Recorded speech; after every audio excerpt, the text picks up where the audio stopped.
Selamat pagi, Bapak Ibu Saudara sekalian yang kami kasih dalam Tuhan Yesus Kristus. Selamat berjumpa kembali dengan kami dari Restoration Christian Church di Los Angeles. Hari ini hari Minggu tanggal 30 Juli tahun 2023 dan kita akan melanjutkan pembahasan kita yang telah kita mulai minggu lalu. Do you have faith in Jesus?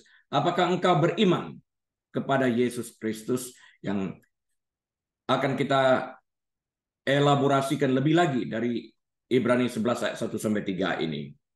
Mari kita awali dengan doa. Tuhan Yesus, kami terima kasih kebaikan Kau, biarlah Engkau menuntun kami mengerti lebih dalam lagi kebenaran firman-Mu tentang iman kami di dalam Engkau. Terima kasih Bapa, urapi akan hamba-Mu untuk menyampaikan seluruh kebenaran dan tidak lain daripada kebenaran yang pasti memerdekakan kami.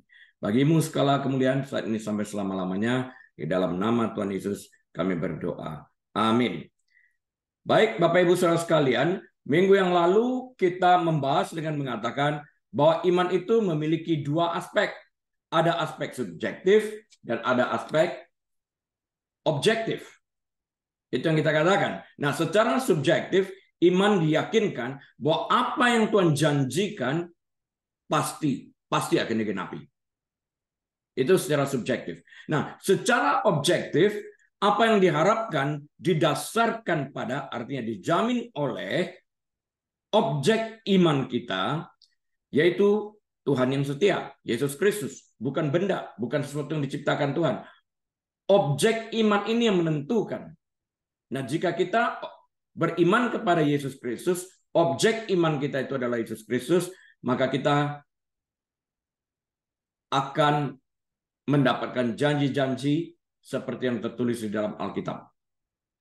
Nah, oleh karena itu iman adalah memandang Allah sebagai objek iman dan mempercayai segalanya. Sementara harapan memandang masa depan dan mempercayai Allah sebagai objek iman untuk itu. Itu yang kita pelajari minggu lalu. Nah, sekarang saya akan membacakan kembali dari Ibrani 11 ayat 1 sampai 3 agar kita dapat recall kembali apa yang tertulis di dalam Ibrani 11 ayat 1 sampai 3 ini. Iman adalah dasar dari segala sesuatu yang kita harapkan dan bukti dari segala sesuatu yang tidak kita lihat, tapi nanti akan kita lihat. Sebab oleh imanlah telah diberikan kesaksian kepada nenek moyang kita.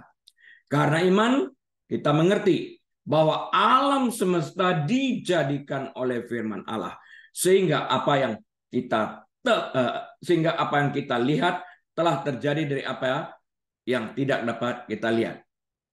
Nah, kita beriman, kita percaya sekalipun sesuatu itu belum terlihat, tapi nanti akan terlihat. Sama seperti Allah berfirman, jadilah terang, terang belum ada sampai Allah berfirman, kemudian terang itu terjadi. Yang tidak terlihat menjadi terlihat.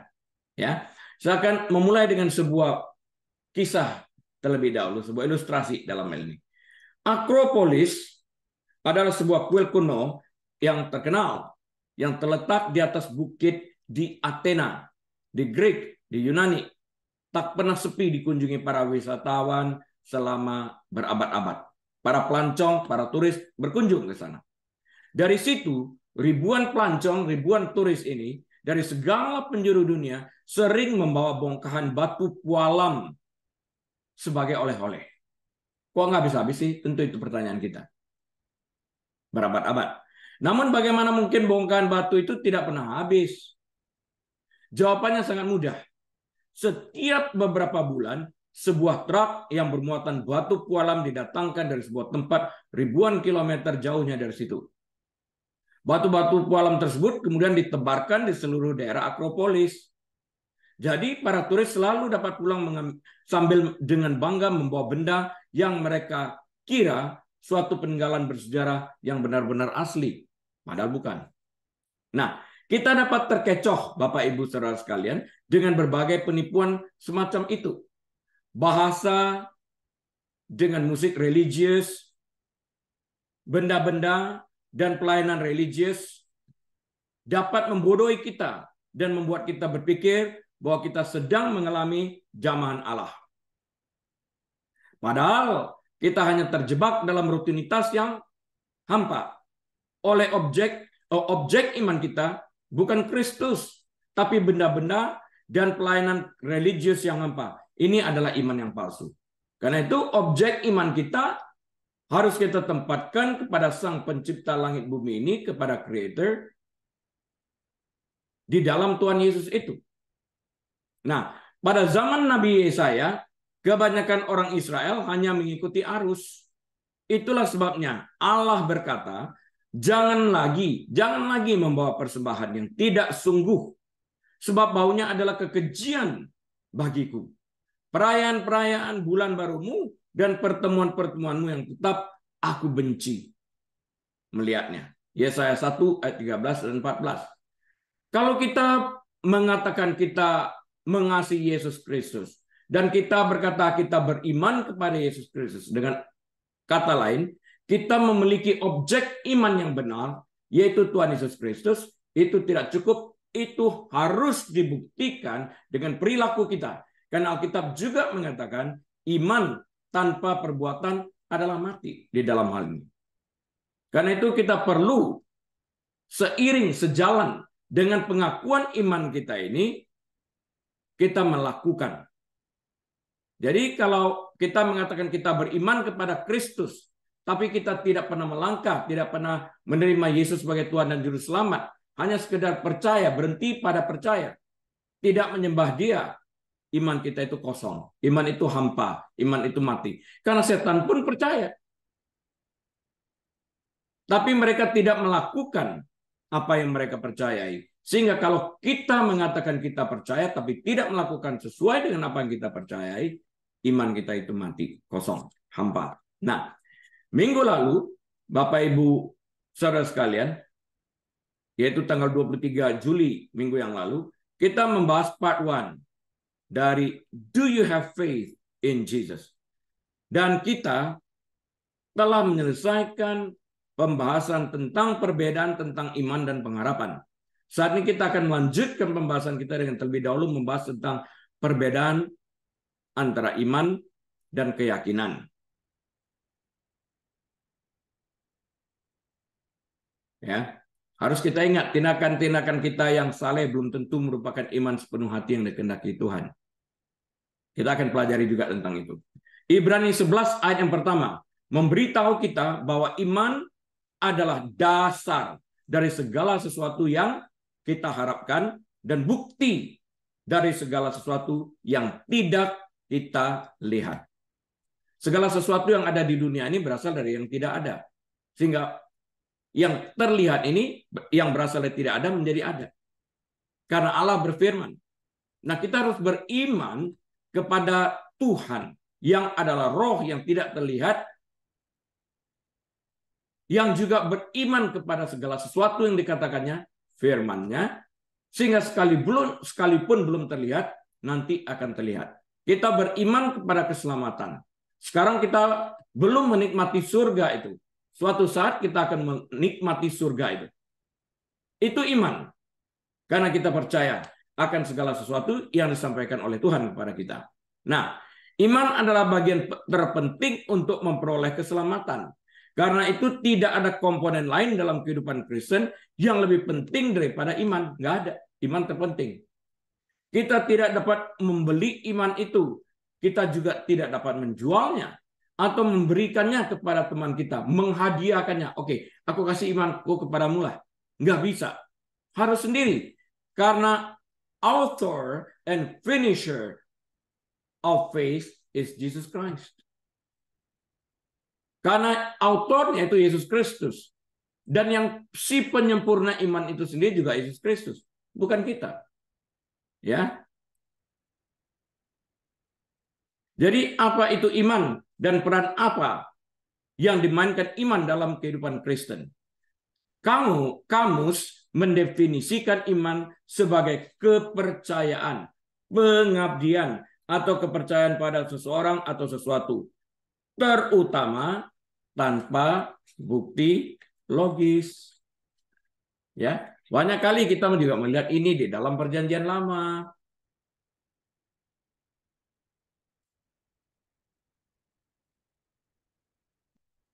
Kadang-kadang orang disuruh mukul tambur, kemudian perang dimenangkan. Ya, kadang-kadang orang disuruh apalagi menjerit rombok tembok Yeriko jatuh. Nah, sesuatu yang tidak logis di dalam pemikiran. Tapi itulah Allah yang melakukannya supaya nyata bahwa segala sesuatu yang dipikirkan manusia itu pikiran Allah jauh lebih daripada itu. Itu maksudnya. Masa ya tambur bisa mengalahkan musuh yang menyerang? Masa ya sorak-sorakan bisa menjatuhkan tembok Yeriko? Sesuatu yang tidak logis, bukan? Sesuatu yang tidak masuk akal, bukan?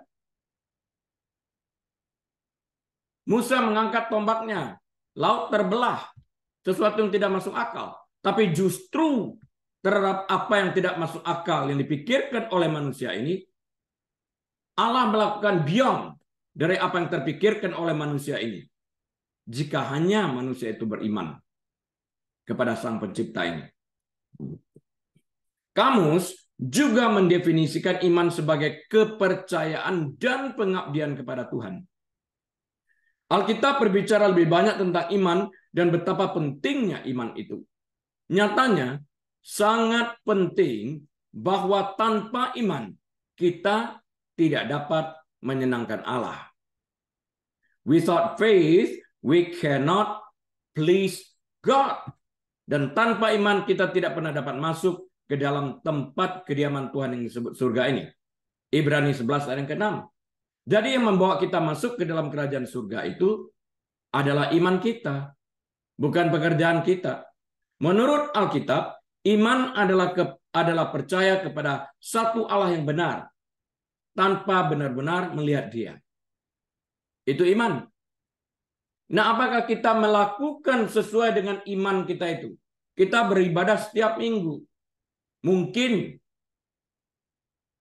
juga disertai dengan membaca Alkitab secara teratur. Apakah lantas kita masuk surga? Belum tentu. Datang ke gereja, berbuat baik dan semuanya bukan syarat masuk ke dalam kerajaan Allah. Yang merupakan syarat masuk ke dalam kerajaan Allah itu adalah iman. Artinya, iman kita yang menyelamatkan kita dan keselamatan itu dianugerahkan. Bukan karena usaha kita, tapi dianugerahkan kepada kita karena iman. Dan karena iman kita itulah kita diperhitungkan sebagai kebenaran. Jadi bukan karena kita benar, tapi kebenaran Kristus diperhitungkan kepada kita dan kesalahan kita, dosa kita, kejahatan kita diperhitungkan kepada Kristus. Ini yang terjadi dalam iman itu. Dari mana datangnya iman? Ya, dari mana? Apakah karena kita membaca Alkitab, belajar, menghafal ayat-ayat, atau mengadakan research begitu? Iman bukanlah sesuatu yang kita bayangkan sendiri, juga bukan sesuatu yang kita bawa sejak lahir. Begitu lahir, sudah ada iman. Enggak. Juga bukan hasil ketekunan dalam belajar atau pengejaran spiritual. Hadir di dalam seminar-seminar. Efesus 2 ayat 8-9 memperjelas bahwa iman adalah anugerah dari Allah. Bukan karena kita pantas mendapatkannya, bukan karena kita pantas memperolehnya, atau bukan karena kita layak memilikinya. Bukan karena itu. Bukan juga ya karena kita menurut ukuran kita adalah orang baik. Iman bukan berasal dari diri kita sendiri, tetapi dari Tuhan. Iman tidak diperoleh dengan kekuatan kita atau kehendak bebas kita. Iman dianugerahkan kepada kita begitu saja oleh Tuhan. Dan iman ini diberikan kepada kita sesuai kasih karunia dan belas kasihan Tuhan. Sesuai dengan rencana dan tujuan suci Tuhan. Dan karena itu, Tuhan mendapatkan semua kemuliaan, bukan kita. Berdasarkan Roma 10 ayat yang ke-17, jadi iman timbul melalui pendengaran atau dari pendengaran. Dan pendengaran oleh firman Kristus. Jadi iman datang dari pendengaran dan pendengaran melalui firman Kristus. Dengan demikian, nyatalah iman itu datang daripada berita yang kita dengar. Tetapi berita yang kita dengar itu adalah firman Kristus. Oleh karena itu, sesuai Acts 17 ayat 11, Acts 17 ayat 11, dari New King James Version, kita harus mendisiplinkan diri kita untuk belajar firman Tuhan setiap hari untuk memastikan segala sesuatu yang kita dengar pada saat pendalaman Alkitab atau mendengar khotbah adalah sesuai dengan apa yang tertulis dalam Alkitab. Artinya kita mendengar dan mengetahui secara benar akan firman Tuhan yang menimbulkan iman kita. Jadi iman itu tidak buta dan tidak tanpa usaha. Acts 17 ayat 11 ini, Paulus menyarankan, menggambarkan orang-orang Berean Jews ini selalu double check, triple check tentang apa yang disampaikan Rasul Paulus. Apakah itu benar-benar yang disampaikan ini telah sesuai dengan apa yang tertulis? Ya, lihat akan Hawa diselencengkan sedikit aja oleh iblis. Jatuh. Nah, kita harus mengerti secara persis apa yang tertulis di dalam Alkitab, sehingga siapapun yang mencoba untuk melencengkan kebenaran firman tersebut akan kita kenali. Dan kita tidak akan tersesat. Mengapa kita harus beriman? Tuhan merancang cara untuk membedakan antara mereka yang menjadi miliknya dan yang tidak. Dia bedakan itu. Dan itu disebut iman. Jadi miliknya itu dibedakan melalui iman. Karena miliknya kita beriman kepada Dia, Yesus Kristus. Sederhananya kita membutuhkan iman untuk menyenangkan Tuhan. Without faith we cannot please God, the Bible says. Tuhan memberitahu kita bahwa Dia senang jika kita percaya kepadanya, meskipun kita tidak dapat melihatnya. Bagian penting dari Ibrani 11 ayat yang ke-6 memberitahu kita bahwa Tuhan memberi upah kepada mereka yang sungguh-sungguh mencari Dia. Ini bukan untuk mengatakan bahwa kita beriman kepada Tuhan hanya untuk mendapatkan sesuatu dari Tuhan. Bukan. Namun Tuhan senang memberkati mereka yang taat dan setia kepadanya. Kita melihat contoh sempurna tentang hal ini dalam Lukas 7 ayat yang ke-50. Yesus terlibat dalam sebuah dialog dengan seorang wanita berdosa ketika dia, Yesus, memberi kita sekilas tentang mengapa iman kita itu bermanfaat. Imanmu telah menyelamatkan engkau. Pergilah dengan selamat. You see, imanmu telah menyelamatkan engkau. Pergilah. Ini kebebasan dengan selamat. Ya, freedom and sin no more. Itu keputusan. Sin no more itu ada pada kita, bukan pada Tuhan. Tuhan telah menunjukkan blind spot-nya. Wanita itu percaya kepada Yesus Kristus dengan iman. Dan Yesus menghadiahkan, menganugerahkan kepada wanita tersebut yang bertobat ini keselamatan. Akhirnya, imanlah yang menopang kita sampai akhir.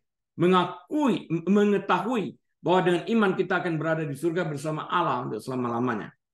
Sekalipun kamu belum pernah melihat Dia, namun kamu mengasihinya. Ini tertulis dalam 1 Petrus 8 ayat yang ke-9. 1 Petrus 1 ayat 8-9. Saya ulang. Sekalipun kamu belum pernah melihat Dia, namun kamu mengasihinya. Kamu percaya kepada Dia, sekalipun kamu sekarang tidak melihatnya. Kamu bergembira karena sukacita yang mulia dan yang tidak terkatakan. Karena kamu telah mencapai tujuan imanmu, yaitu keselamatan jiwamu.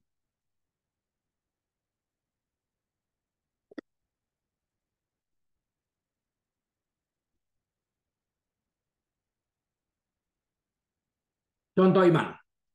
Pasal 11 dari kitab Ibrani ini dikenal sebagai pasal iman.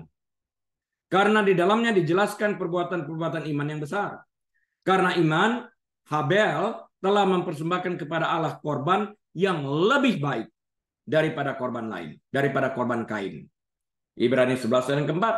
Karena iman, maka Nuh dengan petunjuk Allah tentang sesuatu yang belum kelihatan, dengan taat mempersiapkan bahtera untuk menyelamatkan keluarganya. Ibrani 11 ayat 7. Semuanya berbicara tentang iman.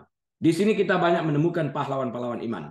Kita dapat mencontoh iman mereka, sehingga kita tetap berpegang teguh sampai napas kita yang terakhir dan melanjutkan iman kita ini di dalam kerajaan surga. Karena iman, Abraham taat ketika ia dipanggil untuk berangkat ke negeri yang akan diterimanya menjadi milik pusakanya. Lalu ia berangkat dengan tidak mengetahui tempat yang ia tujui. Karena iman, maka Abraham tatkala ia dicobai, tapi dalam New King James Version, when he was tested, Allah tidak mencobai. Ini terjemahannya harus diterjemahkan sebagai apa? Bukan dicobai, tapi sewaktu diuji, imannya diuji. Jadi terjemahannya seharusnya tatkala ia Abraham diuji dan bukan dicobai, karena Allah tidak mencobai tapi menguji. Ya, ia mempersembahkan Ishak, imannya diuji. Ia yang telah menerima janji itu rela mempersembahkan Allah anaknya. Ia yang menerima janji itu rela mempersembahkan anaknya yang tunggal, Ishak, yang kita lihat di dalam cerita ini dibawa ke gunung itu, diikat, siap untuk dihujam dengan pisau, tetapi Allah menghentikan tindakannya. Allah hanya sekedar ingin mengetahui isi hatinya. Itu tertulis dalam Ibrani 11 ayat 8 dan 17. Dengan iman, Musa memimpin bangsa Israel keluar dari Mesir. Ibrani 11 ayat 23 sampai 29. Dengan iman, Rahab menerima mata-mata Israel, dan dengan demikian ia oleh karena imannya telah menyelamatkan nyawanya. Ibrani 11 ayat 31.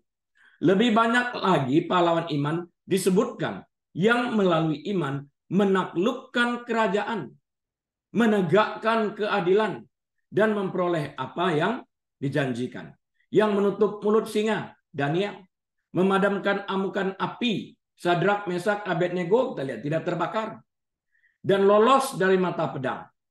Ya, yang kelemahannya berubah menjadi kekuatan, dan yang menjadi kuat dalam pertempuran dan mengalahkan pasukan-pasukan tentara asing. Tertulis semuanya dalam Ibrani 11 ayat 33 sampai 34. Jelas keberadaan iman ditunjukkan dengan perbuatan. Ya. Daniel percaya kepada Tuhan. Tuhan menutup mulut-mulut singa tersebut. Daniel tidak diganggu.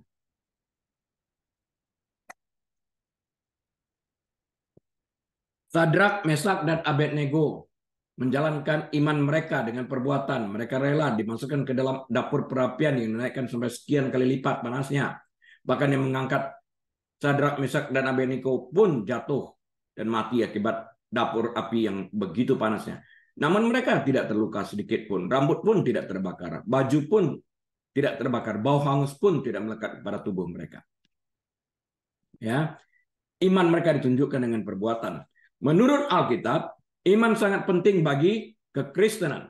Tanpa menunjukkan iman dan kepercayaan kepada Yesus, kita tidak mendapat bagian di dalam Dia.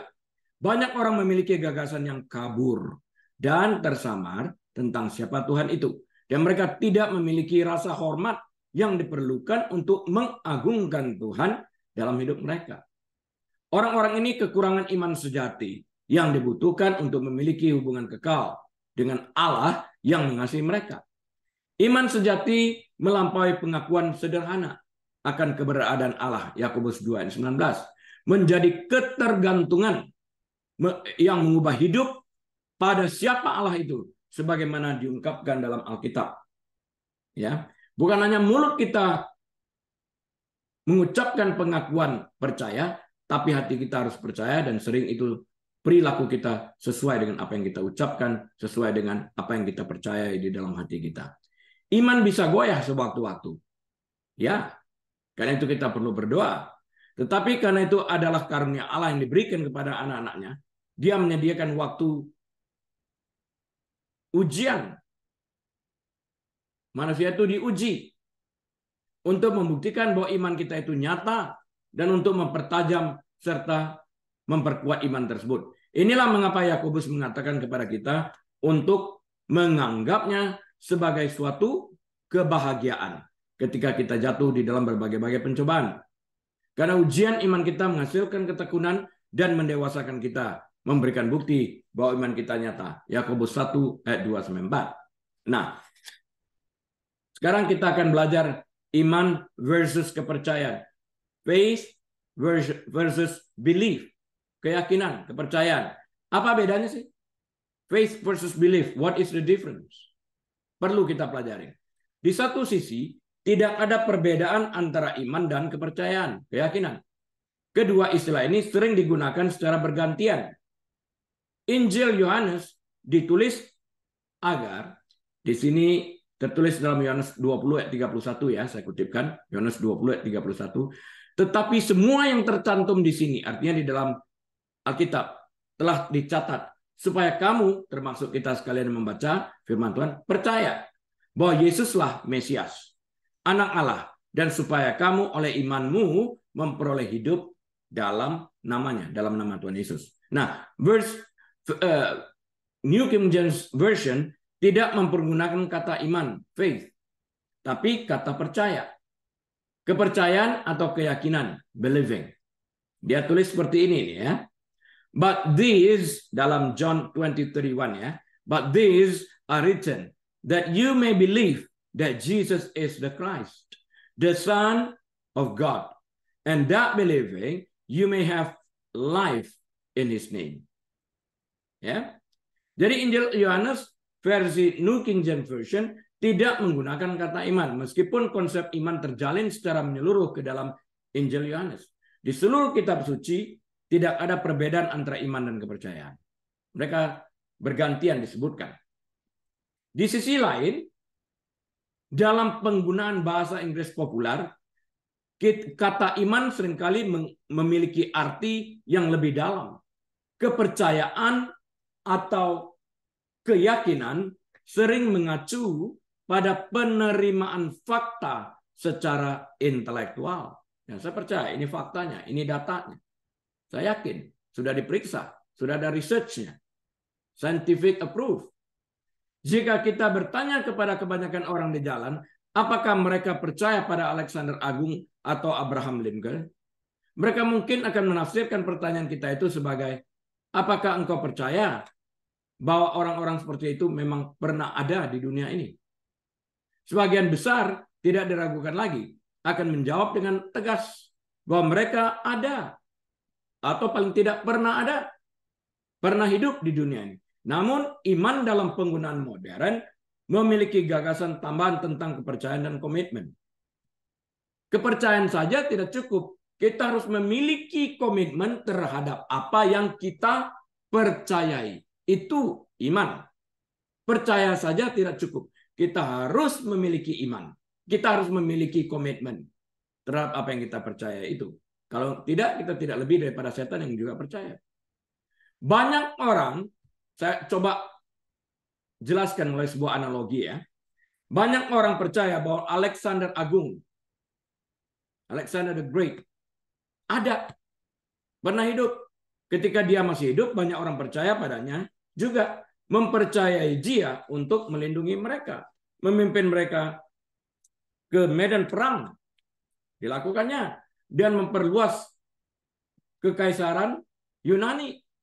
Namun aman untuk berasumsi bahwa tidak ada orang yang hidup hari ini, ya, tanggal 30 Juli tahun 2023, yang mempercayainya untuk melakukan apapun untuk mereka. Mereka percaya akan keberadaannya, tetapi mereka tidak beriman kepadanya. Ya, pernah ada dia, tapi mereka tidak beriman kepada Alexander Agung ini. Kebanyakan orang percaya bahwa penting untuk makan. Banyak orang percaya bahwa makan dan minum itu penting. Untuk makan makanan sehat dan berolahraga secara teratur itu penting. Namun kebanyakan orang secara pribadi tidak makan makanan sehat dan tidak berolahraga secara teratur. Dan kemudian karena perasaan guilt, perasaan bersalah, orang melemparkan ucapan-ucapan untuk menenangkan hati mereka sendiri. Mereka percaya bahwa serangkaian fakta tertentu itu benar. Tetapi mereka tidak berkomitmen pada implikasi fakta tersebut. Mereka memiliki kepercayaan, tetapi bukan iman. Dalam pengertian modern, karena mereka tidak berkomitmen terhadap fakta yang ada.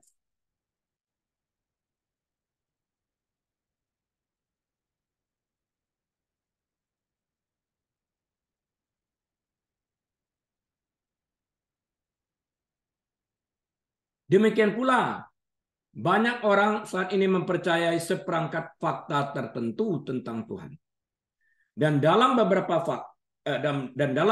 kasus fakta, mereka mungkin sepenuhnya ortodoks, berpegang pada peraturan dan ajaran resmi, keagamaan, pandangan kuno di dalam hal ini. Namun jika mereka tidak pernah menyerahkan diri mereka kepada Tuhan, jika mereka tidak percaya kepadanya, maka mereka tidak memiliki iman atau kepercayaan Alkitabiah kepadanya. Iman Alkitabiah, kepercayaan yang Alkitabiah itu tidak pernah sekedar menyetujui serangkaian fakta tertentu. Harus mempunyai komitmen terhadap apa yang dipercayai. Setan percaya kepada Yesus, tapi dia tidak memiliki komitmen terhadap Yesus. Hari-hari ini juga ada orang yang mengatakan bahwa mereka percaya bahwa Yesus ada. Sering kita dengar. Dan bahkan ada yang mengatakan, aku percaya bahwa Yesus itu Tuhan. Namun mereka tidak berkomitmen pada apa yang mereka percayai. Dalam arti mereka tidak menjadikan Yesus sebagai Tuhan dan Juru Selamat pribadi mereka. Dan mereka juga tidak menyembahnya sebagai Tuhan yang mereka percayai. Jadi apa gunanya sekedar mengatakan percaya? Dengan demikian, mereka hanya percaya dengan bibir mereka, namun mereka tidak beriman kepada Yesus karena mereka tidak memiliki komitmen. Contoh dalam dunia sehari-hari, orang tahulah, makan samcan, aduh, ini kolesterol sudah tinggi nih, udah tinggi banget, diwanti-wanti oleh dokternya. Dia tahu juga, samcan itu kalau dimakan lagi dari luar nih, masuk ke dalam sistem tubuhnya, dicernakan, masuk ke dalam darah, kadar kolesterolnya akan bertambah. Dia tahu, tapi dia tidak memiliki komitmen untuk menjalankan pengetahuannya itu. Tetap aja dilanggar di dalam hal ini. Setan juga percaya, saya katakan tadi bahwa Yesus adalah anak Allah yang maha tinggi. Tercatat dalam Alkitab. Namun mereka tidak beriman kepada Yesus, dan mereka suatu saat akan hidup dalam kekekalan lautan api neraka yang tidak terpadamkan, terpisah dari Allah, sumber segala kebaikan. Demikian juga dengan keadaan manusia yang hanya percaya namun tidak beriman kepada Yesus.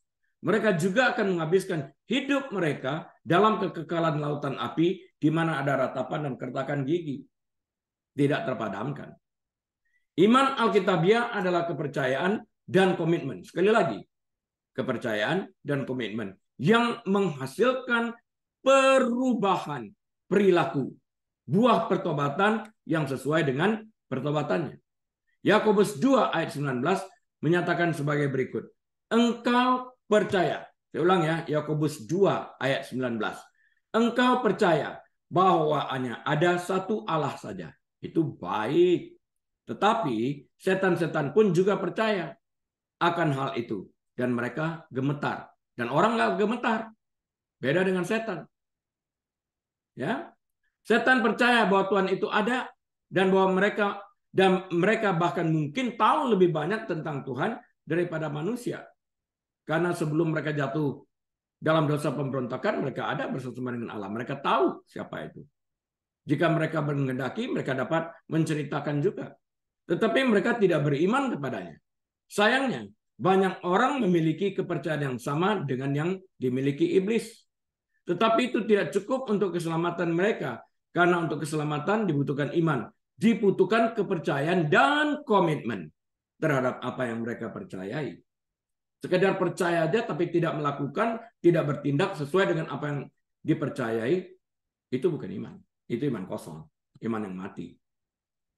Yang jelas, buah pertobatan harus terjadi yang sesuai dengan pertobatan itu. Itu iman. Konsep ini dapat diilustrasikan dengan cara lain. Ada 3 orang naik pesawat komersial untuk melakukan perjalanan ke kota yang jauh. Jadi mereka harus terbang beberapa jam.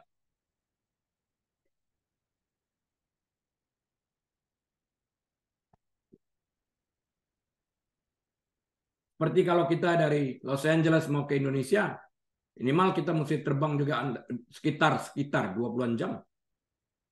Lama. Nah, ini ada 3 orang yang naik pesawat komersial, melakukan penerbangan yang jauh. Yang pertama dari ketiga orang itu adalah seorang insinyur yang mendesain dan membuat pesawat terbang. Dia juga seorang pilot. Dia tahu bagaimana semuanya itu bekerja. Selain itu, dia adalah teman pribadi pilot yang akan terbang sore itu. Dan dia tahu pilot ini sangat kompeten. Dia menaiki pesawat dengan penuh percaya diri. Aman. I'm in a good hand. Orang kedua hanyalah pelancong bisnis biasa saja. Orang bepergian, urusan bisnis. Dia tahu sedikit tentang pesawat terbang, tetapi tidak terlalu memikirkannya. Bisa bodoh. Buat tidur, nanti bangun-bangun udah sampai. Dia duduk dan mulai membaca majalah. Yang ketiga, sangat takut terbang, keringatan. Dia berkeringat dingin. Dia dibutuhkan semua yang dia bisa lakukan untuk tidak berbalik dan melarikan diri menuju pintu keluar pesawat. Exit. Dengan sangat ketakutan dan gemetar, dia naik pesawat. Dia duduk dan berharap bisa tidur dan tidak bangun sampai mereka mendarat. Jadi pertanyaannya adalah, siapa? Dengarkan ini baik-baik, ini penting kalau ini hilang-hilang. Siapa yang lebih percaya pada pesawat? Jawabannya adalah mereka semua memiliki jumlah iman yang sama. Ya, tiga-tiganya sama. Makanya mereka ada di dalam pesawat. Semuanya telah naik ke pesawat dan mempercayakan keselamatan mereka kepada pesawat dan kru pesawat. Mereka hanya akan tiba di tempat tujuan jika pesawat tersebut tiba dan mendarat dengan selamat. Jika pesawat jatuh, mereka akan ikut jatuh, bukan pesawatnya aja. Semua orang yang naik pesawat percaya pada pesawat itu. Ya, karena itu mereka ada di dalam pesawat. Mereka bahkan yakin bahwa pesawat yang mereka tumpangin itu akan baik-baik saja dan akan mendarat dengan selamat tiba di tempat tujuan. Mereka yang tinggal di bandara, meskipun mereka yakin sepenuhnya bahwa pesawat akan tiba sesuai jadwal, namun mereka tidak mempercayai pesawat tersebut. Buktinya mereka tidak berkomitmen untuk ikut terbang kok di dalam pesawat tersebut. Mereka nggak ada di dalam pesawat tersebut. Singkatnya, iman dan kepercayaan digunakan secara bergantian. Namun, Perjanjian Baru memang mengakui bahwa orang dapat memiliki iman yang salah atau kepercayaan yang separuh-separuh atau kepercayaan yang tidak lengkap, yang tidak memadai. Perbedaannya bukan, saya ulang, perbedaannya bukan antara kedua kata tersebut iman dan percaya, melainkan antara konsep kesepakatan mental dan komitmen sepenuh hati. Dalam penggunaan modern, kepercayaan sering mengacu pada kesepakatan mental dan iman mengacu pada komitmen sepenuh hati. Percaya tanpa komitmen nggak bisa, itu ibarat setan. Selama perbedaan itu dipertahankan, tidak masalah kata mana yang digunakan. Namun demikian kita perlu berhati-hati untuk tidak memasukkan kembali penggunaan pengertian modern ke dalam pasal-pasal Perjanjian Baru tertentu, ya, karena bisa saja memberikan pengertian yang berbeda dari apa yang dimaksudkan pada awal Alkitab ini diturunkan, ditulis. Apa itu iman kepada Tuhan? Iman kepada Tuhan adalah kepercayaan kepada Tuhan berdasarkan pemahaman yang benar tentang siapa Dia, sebagaimana yang diungkapkan di dalam Alkitab. Iman kepada Tuhan melibatkan persetujuan intelektual terhadap fakta-fakta tentang Tuhan dan pengandalan akan fakta-fakta itu yang dapat merubah hidup seseorang. Artinya dia melakukan 2 Timotius 3:16, Alkitab itu bermanfaat sebagai ungkapan ilham Allah yang ditulis untuk merubah karakter orang, sifat orang, dan sebagainya ini. Artinya kalau orang itu tidak berkomitmen untuk membuat perubahan sesuai dengan pertobatannya, imannya hampa. Rasul Paulus jelas mengatakan kalau dulu mencuri jangan mencuri lagi. Itu iman. Dia berhenti, dia menghasilkan buah, dia tidak mencuri, mulai bekerja, menghasilkan sesuatu. Dari kelebihannya dia dapat membantu orang-orang lain juga, orang-orang miskin dan sebagainya. Itu perkataan Paulus. Iman kepada Tuhan memiliki beberapa komponen. Yang pertama adalah percaya bahwa dia benar-benar ada. Siapa yang benar-benar ada?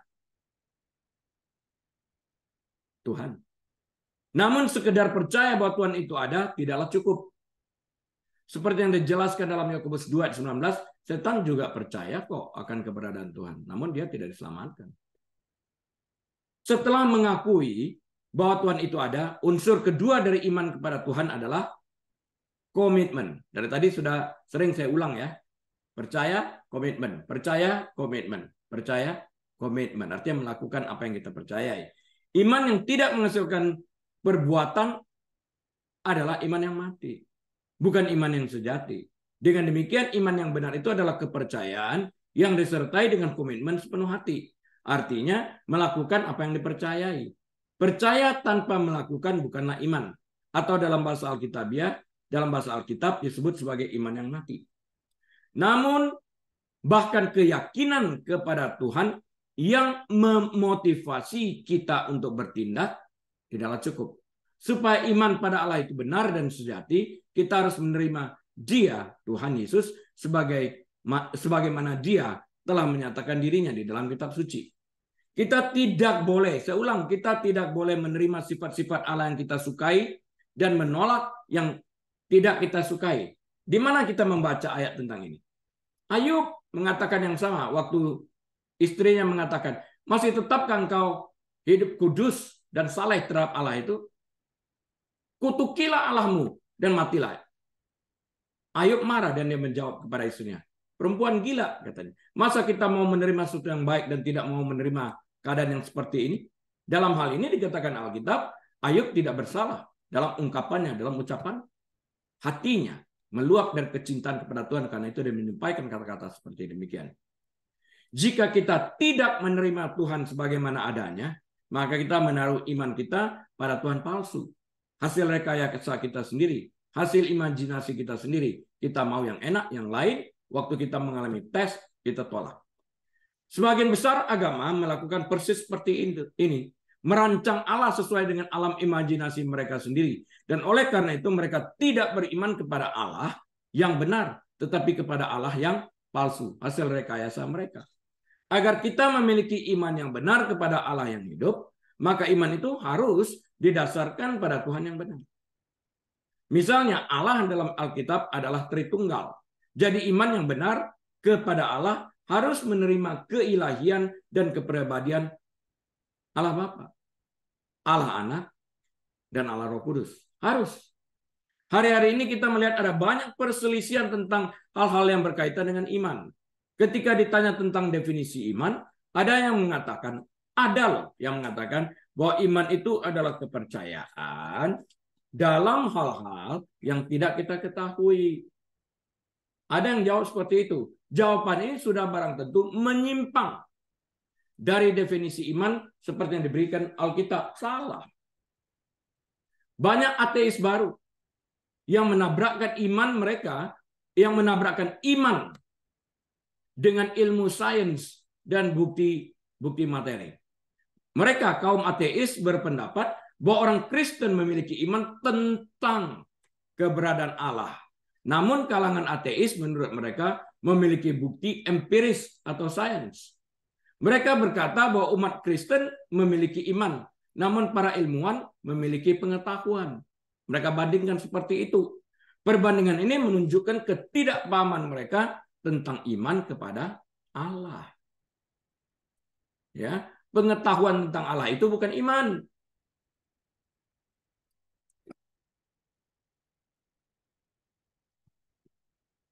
Iman pada Allah bukanlah kepercayaan buta tanpa bukti, bukan. Atau berlawanan dengan bukti. Yang ada juga bukan seperti itu. Iman adalah percaya yang disertai dengan komitmen. Umat Kristen percaya pada Allah. Orang ateis memiliki iman dalam sains. Jika seorang ateis menggunakan metode sains untuk menemukan obat dan menggunakan obat itu, ia sedang menggunakan imannya berdasarkan pengertian imannya sebagai seorang ateis. Ia mempercayai data-datanya yang dimilikinya berdasarkan research, dan ia percaya bahwa obat itu akan menyembuhkannya, bukan meracuninya. Nah, perhatikan ini baik-baik. Ada satu kelompok orang, ada satu kelompok yang akan minum obat itu tanpa memikirkan bagaimana cara obat itu dikembangkan, diproduksi, atau mempertimbangkan siapakah yang telah menghasilkan, memproduksi, mengembangkan obat itu.